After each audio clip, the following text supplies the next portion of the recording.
Всем привет, с вами Вика. И давайте посмотрим новый расклад Таро для мужчин. От кого же вы потеряете голову? Как всегда, настраивайтесь на расклад. Для энергообмена ставьте лайк, подписывайтесь на мой канал, делитесь видео с друзьями. Не забываем писать комментарии для продвижения канала. И давайте сегодня сделаем еще маленький опрос. Вот нравится мне периодически делать опросы. Вот напишите, что вас больше всего сейчас беспокоит в жизни. Вот такой самый насущный вопрос. Это личная жизнь, это проблема денег, это еще какая-то проблема. Вот просто в двух словах, кратенько. И посмотрим, у кого каких проблем вырисуется больше. Итак, смотрим, в каких энергиях вы находитесь. Кто хочет на личный расклад, ребята, записывайтесь, телефон под видео. Смотрите, у вас сразу же показаны кардинальные перемены в жизни.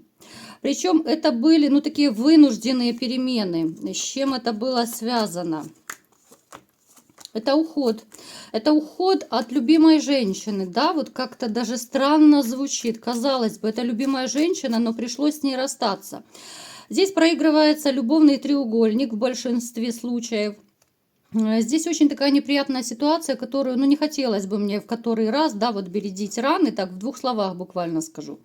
Здесь абсолютно новый жизненный этап у вас проигрывается, причем эти перемены, они вам дались очень тяжело. Вам, я бы сказала, даже не очень хотелось, да, этих перемен. Вот вы всячески то ли оттягивали этот разрыв, то ли пытались ссориться, мириться, как-то искать компромиссы, да. Вы видели холод от женщины, вы видели, что все пошло не так, да. У кого-то, возможно, даже вам говорили, доброжелатели, так скажем, что у нее кто-то есть, присмотрись, да, может быть, вы факты какие-то находили, факты измены, но не хотели верить. То есть вы пытались всячески, не то чтобы закрыть глаза, но вы не хотели верить в то, что чувствовали. Причем вот довольно часто, да, я вот делаю выводы, вот даже те, кто мне звонит на личные расклады, либо же на диагностику, в принципе, вы, практически все, да, вот многие мне говорят, что я рассказываю то, что вы сами чувствуете. Это о чем говорит? Что человек готов до последнего обманываться, да, вот вы готовы до последнего, да, вот, как говорится, падать на мороз, не хочется верить ни во что, не хочется верить в предательство до последнего. А таролог уже просто, вот, я в данном числе, да, я просто вам открыла глаза, то есть то, что вы чувствовали, я вам просто рассказала то, что мне карты показали. То есть, опять же, слушайте свою интуицию, она никогда не подводит. Теперь, смотрите, у меня такое еще ощущение, что как будто иссякли силы у вас, да, вот в каком смысле? Опять же говорю, поскольку это общий расклад, у кого-то сейчас проигрывается такая ситуация, у кого-то она могла быть уже в прошлом, но тоже была. Смотрите, здесь такой момент, когда, я не говорю, что не хочется прям жить, но это уже последняя стадия. Это такая, знаете, история, что усталость какая-то вообще от всего. Это та самая апатия, когда человек лежит и тупо смотрит в одну точку, да? Приходит с работы, понятно, что на работу вы ходите по-любому. Приходишь, не хочется ни телевизор смотреть, не хочется ни с кем общаться, не хочется особо ни кушать, ни спать, да? То есть такое состояние, либо же вы уже прошли, кто-то из вас, либо же сейчас проходите. Вот такая вселенская усталость от жизни, усталость от проблем. Причем вы человек, который по жизни вообще очень много тянете. Отсюда у вас могут проигрываться, кстати, проблемы со спиной, проблемы с поясницей, да, шейный остеохондроз, да, вот эти все проблемы обычно появляются, когда человек слишком много тянет на себе, да, слишком много вы взваливаете, такую ношу. И есть такая, непосильная, усталость, усталость, от которой хотелось бы, да, сбежать куда-то, хотелось бы наконец-то выдохнуть это все, эти все проблемы, эти переживания. хотелось бы какой-то такой ситуации, которая ну, поменяла бы абсолютно вашу жизнь. Но пока такая ситуация, к сожалению, не случилась. Вот смотрите, опять же, у кого-то из вас проигрывается, что есть еще надежда. Надежда на прошлое, ну как, надежда на прошлую женщину, я имею в виду, да? Но это скорее я говорю о тех, кто не очень давно разошелся.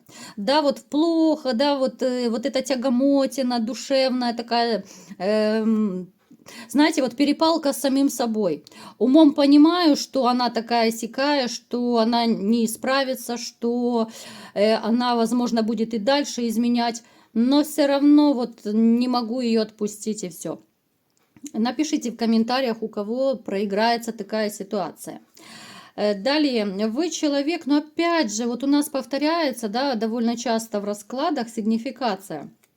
Человек, который сомневается. Почему вы сомневаетесь? Потому что пережили вранье, а вы такой человек, который очень сильно не терпит вранье. Для вас вранье – это что-то такое, чего не должно быть ни в вашей жизни, ни вы не терпите вранье, даже ну, исходящее от окружающих.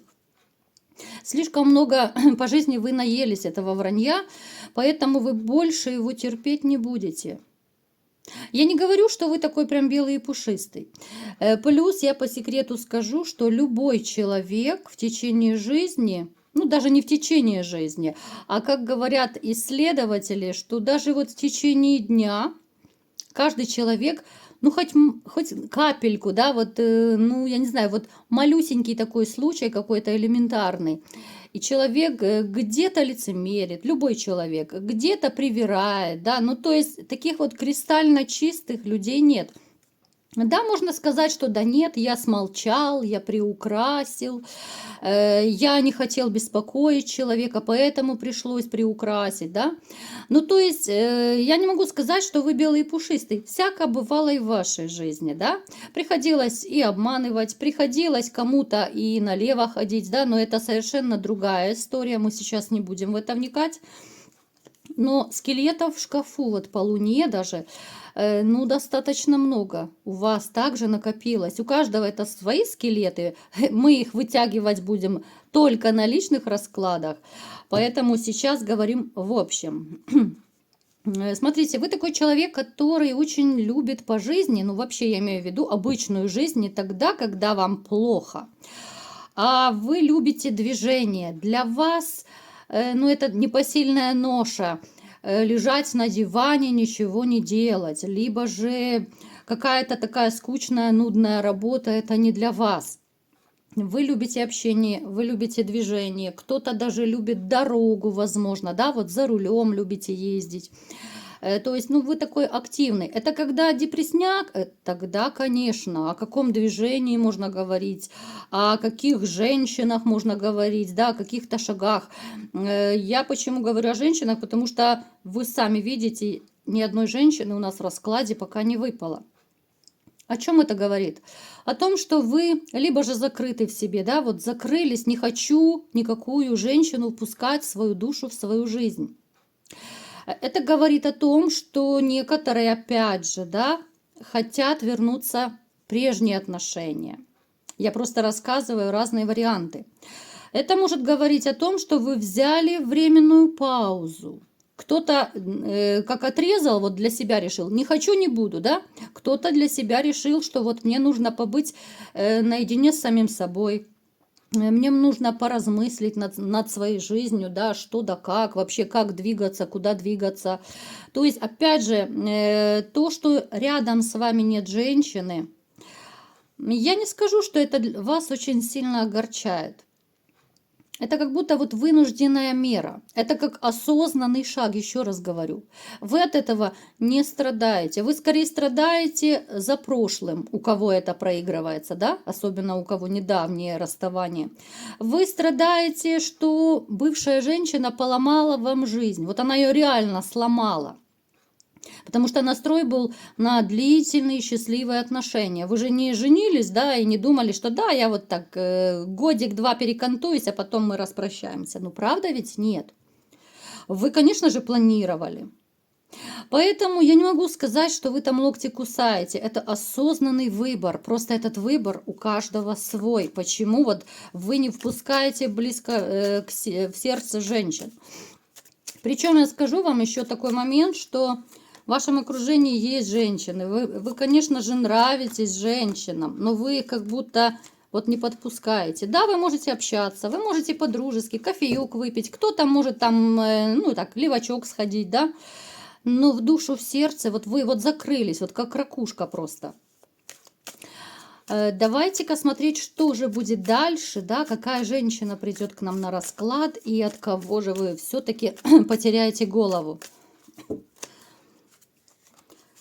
Так, от кого же вы потеряете голову? А вы-то потеряете, ха-ха, ребятушки, ух ты. Смотрите. Какой-то период, я уже прям как сказки вам на ночь читаю, да? Жили-были, да? Дед да баба, только бабы почему-то все нет да нет, да? Где-то баба загуляла, все идет, идет и никак не дойдет. Итак, пошутили и поехали дальше.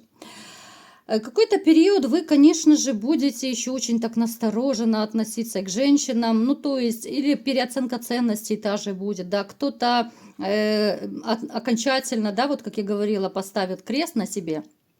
Но какой-то период вы еще перекантуетесь с такими мыслями, с такими эмоциями, ничего не хочу, ничего не буду, я вот такой вот бобыль бобылем, да. Но случится такая вот штуковина в вашей жизни, которая абсолютно перевернет вашу жизнь. Это случится вот как гром среди ясного неба. Эта женщина абсолютно незнакомая. Эта женщина, знаете, вот, но она как стрела Амура появится. Вот она пронзит ваше сердце. Это будет, ну, настолько для вас неожиданно. Что за женщина? Да, вы вот как раз вот в тот момент, когда вот вы поставили крест на всем, да, вы ничего не хочу, ничего не буду, влюбляться не получится, вот появится она. Эта женщина появится, знаете, вот это будет какой-то момент, может проигрываться, где проиграться, давайте еще уточним. Это может, кстати, быть связано с дорогой. Где, куда дорога, мы не будем уточнять, потому что дорога может быть куда угодно, да. Это может быть и дорога на работу, с работы, в командировке, там, ну, куда угодно. Вы вот увидите, и как будто вот реально ёкнуло. Вот как в 17 лет, вот ёкнуло и все. Чем привлечет? Привлечет какой-то, помимо женской красоты, какая-то вот будет, знаете, доля наивности, что ли. У меня такое, сейчас вот давайте я уточню, у меня такое ощущение, что как будто вы сначала будете за ней со стороны наблюдать. Да, вот как-то вы будете как будто на расстоянии, вот вы ее увидите и будете наблюдать, вот как она общается с другими людьми. Опять же, сюда можно отнести и продавцов в магазине, и парикмахера, ну кого угодно, то есть, да. Ну, как-то вот это связано с дорогой. Я не знаю, может быть, вы по дороге на работу заскочите в магазинчик, там, либо же подстричься, марафет навести. Но опять же, у кого как проиграется. Вы будете наблюдать, вы настолько западете на эту женщину, она моложе вас однозначно. Но мне почему-то сразу вот идет блондинка, скорее всего. Ну, хотя это общий расклад, может по-разному быть. Мы не привязываемся в общих раскладах, запомните. Мы не привязываемся особо к внешности, да, вот я не могу говорить, что вот именно в магазине, либо именно на работе. Поэтому я так в общем вам описываю, а вы уже так под себя подставляете. Как будто вот издалека, знаете, вот стоите и наблюдаете, любуетесь, так скажем. Она настолько вот какой-то вот, знаете, чистый такой человечек, настолько вот светлая энергетика идет даже от расклада. Вы будете слушать ее сначала со стороны и удивляться, вот, что есть еще такие вежливые женщины, что есть такие, ну, какие-то чистые. Вот знаете, это, ну, скорее энергетически вы почувствуете, потому что как таковую вы ее не знаете. Вот вы видите, вы слышите, как она общается, и у вас будет ощущение, что, Ну, елки-палки, какая же она классная, да? Она не грубит, она не хамит, она очень вежливая. Она, вот знаете, какая-то, ну, ходячая доброта, что ли. Вот даже в голосе, да, вот согласитесь, что даже человек, когда разговаривает, даже в голосе слышно, ну и по виду, конечно же, по выражению лица всегда видно, когда человек добрый. Но это чувствуется, это какой-то, я не знаю, пятой точкой, интуицией, чем угодно. Это чувствуется. Поэтому вас эта женщина, ну, сразит просто наповал. Что будет дальше? Давайте, решитесь вы к ней подойти или нет. Смотрите, вы поначалу будете, ну, то ли комплексовать, как-то вот, знаете, ёкнет, но вы сразу в первый же день вот не подойдете к ней. Как будто будете ходить, собираться с мыслями, силами, да, вот, ну, какая-то вот доля нерешительности, что ли, будет. Есть опасения, потому что вы не знаете, ну, вернее, не будете знать, есть ли у нее молодой человек, либо муж, да, вы не будете знать, ну, какие у нее запросы, да. То есть вот эти вот моменты сомнений, они никуда от вас не денутся. Давайте-ка уточним, все-таки решитесь вы подойти к ней или нет. Конечно, решитесь. Посмотрите, у вас падает семейная карта. Я вот вам к чему говорю это сейчас, что вот дерзайте. Вот если у вас проиграется такая ситуация, дерзайте, и не нужно долго тянуть кота за хвост. Знакомьтесь, не нужно вот эту нерешительность свою включать, не нужно сомнения включать. Знаете, вот как говорится, сейчас хороших людей так мало осталось, что их нужно сразу же брать быка за рога и никуда не отпускать. Потому что очень часто бывают случаи, когда мужчина, вот, ну, понравилась женщина, да, он ходит такой неуверенный, закомплексованный, боится подойти. Ну, а в это время кто-то более решительный подходит, знакомится и уводит. А этот мужчина потом кусает локти. Поэтому, чтобы не случилась такая вот история, ну, постарайтесь, да, я понимаю, что это довольно сложно. Не все могут совладать со своими какими-то чувствами, эмоциями, да. Вот постарайтесь все-таки, если нравится женщина, ну, знакомьтесь. Я же не говорю сразу там прыгать в постель, еще что-то делать. Ну, хотя бы там, я не знаю, поговорите, возьмите телефончик, ну, хотя бы такие вот шаги. Но не упускайте, потому что потом будет очень сложно найти хорошую женщину. Я даже, кстати, вот не буду даже дальше смотреть, потому что, в принципе, что я хотела, я посмотрела. У вас выпало, вы сами видели, даже дважды выпала карта брака. То есть, если вы все правильно сделаете, у вас вот падает и любовь, и карта брака у вас падала, да, и по солнцу, да, по солнцу это вообще шикарная карта, это счастье, гармония, это такие события, о которых многие мечтают. Поэтому не упустите эту женщину, я вас очень прошу, и будете вы счастливы. Чего я вам всеми желаю. Вот такой был расклад. Кому понравился, ставьте лайк, подписывайтесь на мой канал, делитесь видео с друзьями и всем пока!